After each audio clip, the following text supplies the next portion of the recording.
الله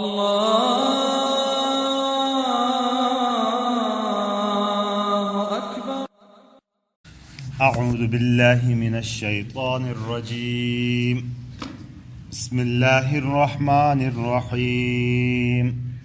ألف لام را كتاب أحكمت آياته ثم فصلت من لدن حكيم خبير ألا تعبدوا إلا الله إنني لكم منه نذير وبشير وأن استغفروا ربكم ثم توبوا إليه يمتعكم متاعا حسنا إلى أجل مسمى ويؤت كل ذي فضل فضله وإن تولوا فإني أخاف عليكم عذاب يوم كبير إلى الله مرجعكم وهو على كل شيء قدير.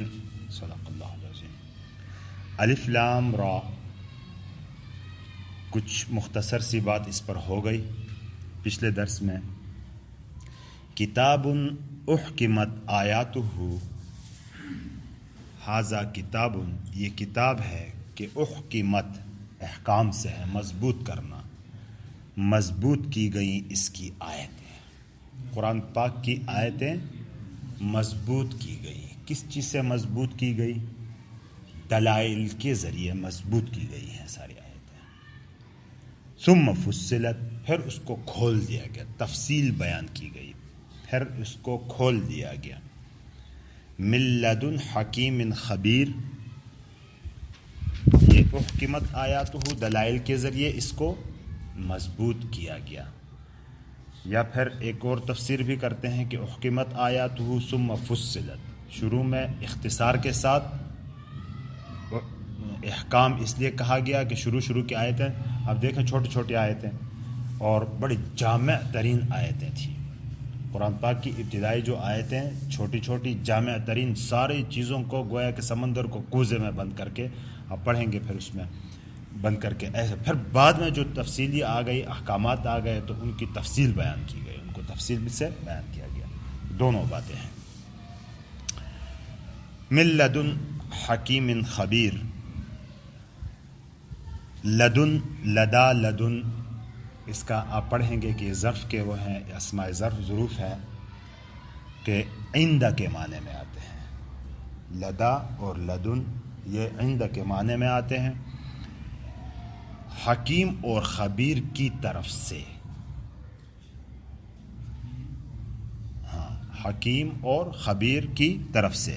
یہاں گویا کہ یہ بتایا گیا کہ یہ آیتیں جو اللہ کی طرف سے تفصیلی اور اختصار کے ساتھ، وہ آیتیں جو دلائل کے ساتھ واضح کی گئیں اور ان کو کھول کھول کے بتا دیا گیا، یہ کوئی نبی اپنی طرف سے نہیں کر رہا جیسا کہ بعض کا اشکال تھا، بلکہ یہاں بتا من لدن حکیم خبیر، اس ذات کی طرف سے جو کہ حکیم، حکمت کا بادشاہ ہے، اور خبیر، خبردار ہے ہر چیز سے.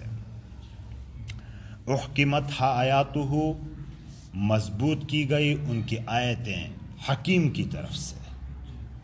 احکمت من حکیم، حکیم کی طرف سے. فصلت من خبیر، اس کو تفصیل کھول کے بیان کیا گیا کہ جو اندر کے باطن سے بھی خبردار ہے، اس کی طرف سے ان کو کھول کھول کے بیان کیا گیا. اب اس میں کیا ہے، جیسا کہ شروع میں نے عرض کیا تھا کہ یہ مکی آیتوں میں اور اس صورت کے خلاصے میں بھی بتایا تھا کہ اس میں ابتدائی طور پر بنیادی عقائد کی بات کی گئی ہے، پھر سابقہ امم سے قصے لائے ہیں کہ جو ان بنیادی عقائد کے حامل رہے، بات مان کے چلے، ان کا کیا انجام رہا، اور جو نہیں مانے تو ان کا کیا انجام ہوا.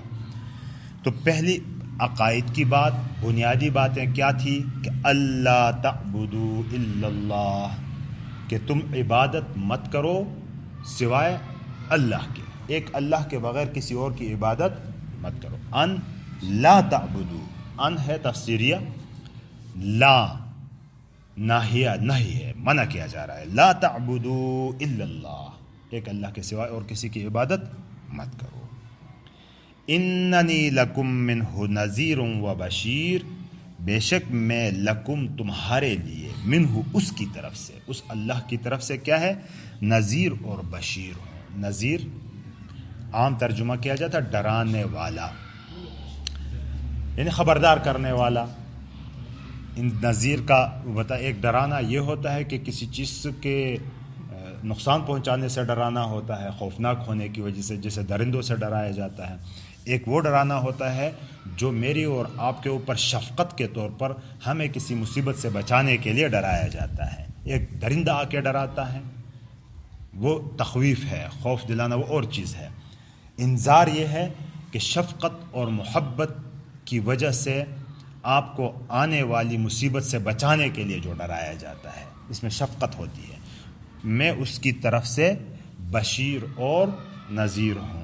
لا الہ الا اللہ محمد الرسول اللہ، بنیادی عقائد میں دونوں آ گئے کہ لا تعبدوا الا اللہ، لا الہ الا اللہ، واننی لکم منہ نذیر و بشیر محمد الرسول اللہ. وان استغفروا، جہاں بھی توحید کا ذکر آیا ہے زیادہ تر مقامات پر استغفار بھی اس کے ساتھ آیا ہے. یہاں مراد یہ ہے، مقصد اس کا یہ ہے کہ اس وقت شرک کفر میں مبتلا تھے، ان سے کہا گیا کہ تم اب چھوڑو اس کو اور معافی مانگو، اب آ جاؤ اس لا الہ الا اللہ محمد الرسول اللہ کی طرف. اور جو آ گئے ہیں توحید پر، تو ظاہر ہے کہ بندہ مسلمان گناہوں سے بالکل خالی نہیں ہو سکتا، غلطیاں اس سے ہو ہی جاتی ہیں. تو استغفروا ربکم، اپنے رب سے معافی مانگو، اپنے رب سے، ثم توبوا الیہ، پھر اسی کی طرف رجوع کرو. یہ استغفار اور توبہ.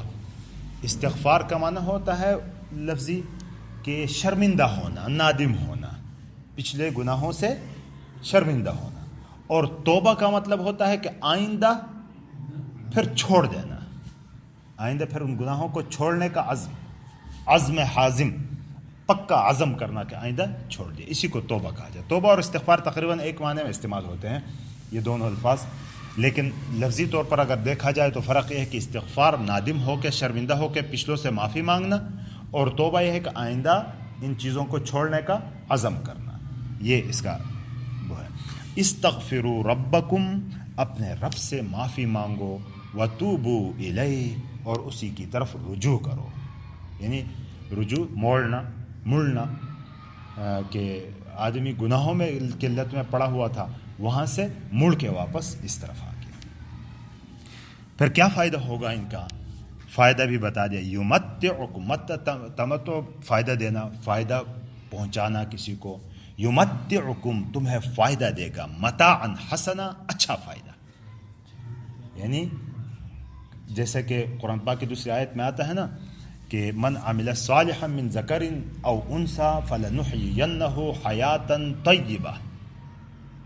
من عمل صالحا من ذکر او انثى وهو مؤمن فلنحيينه حیاتا طیبہ، جو اعمال صالح کرے چاہے مرد ہو یا عورت ہو اور ایمان کی حالت میں ہو، تو ہم اس کو پاکیزہ زندگی دیں گے، ہم اس کو پاکیزہ زندگی دیں گے. یہاں بھی بتا دیا کہ یمتعکم متاعا حسنا، تمہیں فائدہ دیں گے، اچھا فائدہ، الی اجل مسمى، ایک مقررہ مدت تک، ایک مقررہ مدت تک یعنی موت تک اچھی زندگی دیں گے.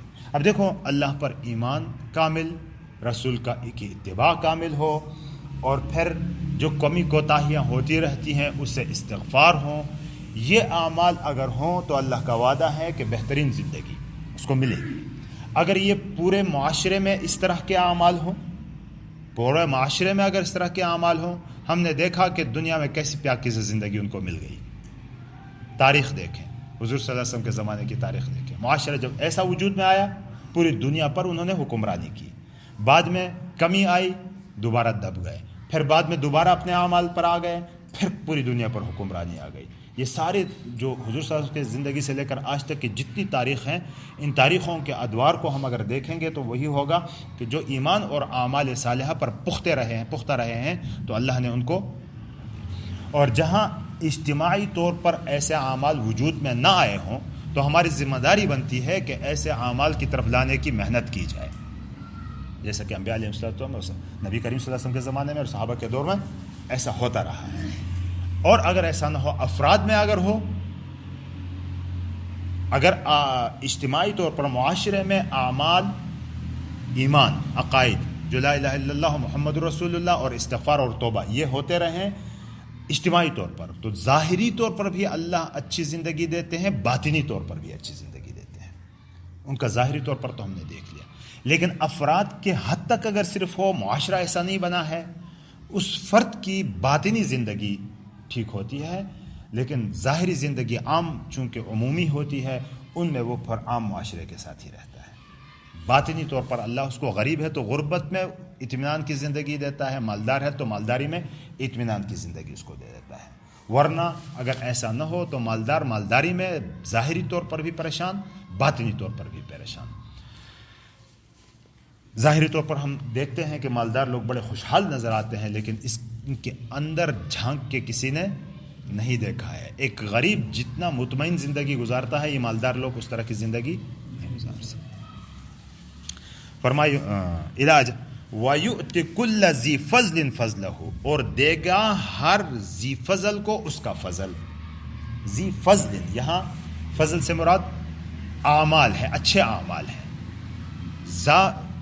ذی من والا، ذی فضل فضل والا، یعنی اچھے اعمال والے کو فضل دے دیا جائے گا۔ یہ اچھے اعمال بھی اللہ کا فضل ہے نا، اچھے اعمال بھی اللہ کا فضل ہے، تو یہ اچھے اعمال، یہ اللہ کا فضل جس کے ساتھ زیادہ رہا اس کو اس کا بدلہ بھی فضل کے طور پر اللہ کرم کے طور پر اس کو دے دے گا۔ ہر فضل و اچھے اعمال والے کو اس کا بدلہ بھی دیا جائے گا۔ وَإِن تَوَلَّوْا، اور اگر آپ مڑ گئے، آپ نے اعراض کیا، منہ موڑا، یعنی ان چیزوں کی طرف آئے نہیں بلکہ پیٹھ پھیر کے چلے گئے، دوسری طرف مخالفت میں آ گئے، تو کیا ہوگا؟ فَإِنِّي، تو یقیناً میں اخاف، ڈرتا ہوں، علیکم، تمہارے متعلق، میں تمہارے متعلق مجھے خوف ہے، عذاب یوم کبیر، بڑے دن کے عذاب سے، بڑے دن کے عذاب سے۔ یعنی گویا کہ خوف کا کیا مطلب؟ اللہ کے خوف کا مطلب یقین ہے، ابھی اللہ کی طرف سے بات آ رہی ہے نا، تو اس کا مطلب ہے کہ یقینی طور پر بڑے عذاب میں پھر مبتلا ہوں گے۔ اور اس دنیا کی زندگی میں جو اندرونی طور پر دیکھو، جو اللہ کے سامنے جھکتا ہے تو لوگوں کے سامنے جھکنا تو چھوڑ دے گا نا۔ ابھی یہ ایک سجدہ جسے تو گراں سمجھتا ہے، 1000 سجدے تے آدمی کو دیتا ہے نجات، کہ آدمی پھر آزاد زندگی گزارتا ہے، کسی کا غلام نہیں ہوتا۔ ورنہ خدا نہ خواستہ ایسا نہ ہو تو باطن اور ظاہر ایسا غرق اس کا ٹوٹتا ہے کہ یہ ایک پولیس سپاہی کے سامنے بھی جھکا ہوا ہوتا ہے، ایک چھوٹے سے یونین کونسل کے ممبر کے سامنے بھی جھکا ہوا ہوتا ہے، اور ایک دکاندار گاہک کے سامنے جھکا ہوا ہوتا ہے، گاہک دکاندار کے سامنے جھکا ہوا ہوتا ہے، یہ ایک دوسرے کے سامنے کے محتاج زندگی گزارتے ہیں۔ کیا شعر تھا؟ یہ ایک سجدہ جسے تو گراں سمجھتا ہے، 1000 سجدے سے آدمی کو دیتا ہے نجات۔ یہ علامہ اقبال کا بڑا عجیب شعر تھا۔ پھر کیا یہ عذاب کس کس کو ملے گا، کسی کو نہیں ملے گا، کوئی بچے گا بھی کہ نہیں؟ کہتے الاللہ مرجعکم، اللہ ہی کی طرف تم سب کو لوٹ کے جانا ہے، تمہارا رجوع کس طرف ہے؟ اللہ ہی کی طرف ہے۔ وَهُوَ عَلَى كُلِّ شَيْءٍ، مشرکین کہتے تھے کہ کیسے ہوگا دوبارہ زندہ کریں گے، کیسے دوبارہ زندہ کریں گے؟ وہ سارے شروع کے سے جو پیدائش سے قطرہ ناپاک سے اتنے بڑے انسان ہونے تک اس پروسیس کو بھول گئے کہ تو دوبارہ کیسے زندہ کریں گے؟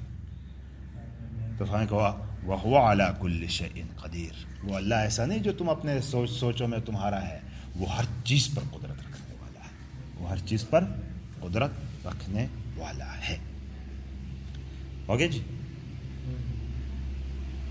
الف لام را، یہ حروف مقطع اللہ اعلم بمرادہ کتاب، یہ ایسی کتاب ہے احکمت آیاتہ، مضبوط کی گئی ہیں اس کی آیتیں، ثم فصلت، پھر واضح کی گئی ہیں، من لدن حکیم خبیر، حکمت والے خبردار کی طرف سے، یعنی اللہ کی طرف سے۔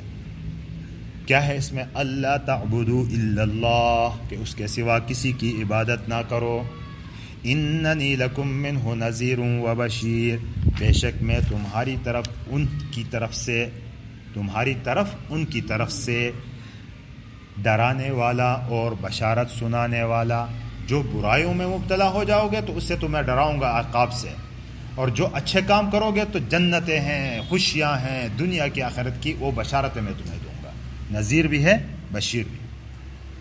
وَأَنِ اسْتَغْفِرُوا رَبَّكُمْ، اور یہ کہ تم معافی مانگو اپنے رب سے، بخشش مانگو اپنے رب سے، ثُمَّ تُوبُوا إِلَيْهِ، پھر اس کی طرف رجوع کرو، يُمَتِّعُكُمْ مَتَاعًا حَسَنًا، تمہیں زندگی میں اچھا سامان دے گا، تمہیں زندگی میں اچھا سامان دے گا، إِلَىٰ أَجَلٍ مُّسَمًّى، وقت مقررہ تک، وَيُؤْتِ كُلَّ ذِي فَضْلٍ فَضْلَهُ، اور ہر اچھے عمل والے کو اس کا فضل دیا جائے گا، اس کا بدلہ دیا جائے گا۔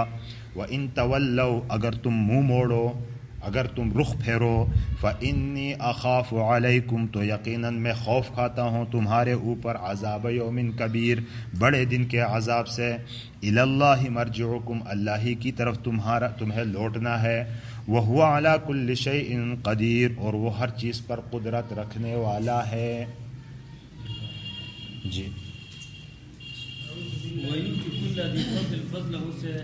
یہ دنیا کے وعدے بھی مراد ہو سکتے ہیں؟ ہاں دونوں رہ سکتے ہیں، اس میں بھی دونوں ہیں، کہ جو جس درجے کا آدمی ہوگا اسی درجے سے اس کو دیا جائے گا دنیا میں، وہی ہوگا، ہاں بالکل، نہ حالوں کو نہیں ملے گا، ہاں نہ حالوں کو نہیں ملے گا، 62-63 والے کو نہیں ملے گا۔ یہ لدا لدن کا آپ گرامر میں پڑھیں گے، لدا لدن یہ عند کے معنی میں آتا ہے، لیکن فرق یہ ہے کہ لدا لدن جو عند کے پاس، کے پاس، آپ کے پاس، لدئی کا تمہارے پاس، لدا ہو اس کے پاس، لیکن اس میں فرق تھوڑا سا اتنا ہے مفتی صاحب کہ لدا اور لدن میں تو وہ چیز آپ کے پاس موجود ہونا ضروری ہے، اور عند میں صرف ملکیت کا ہونا کافی ہے۔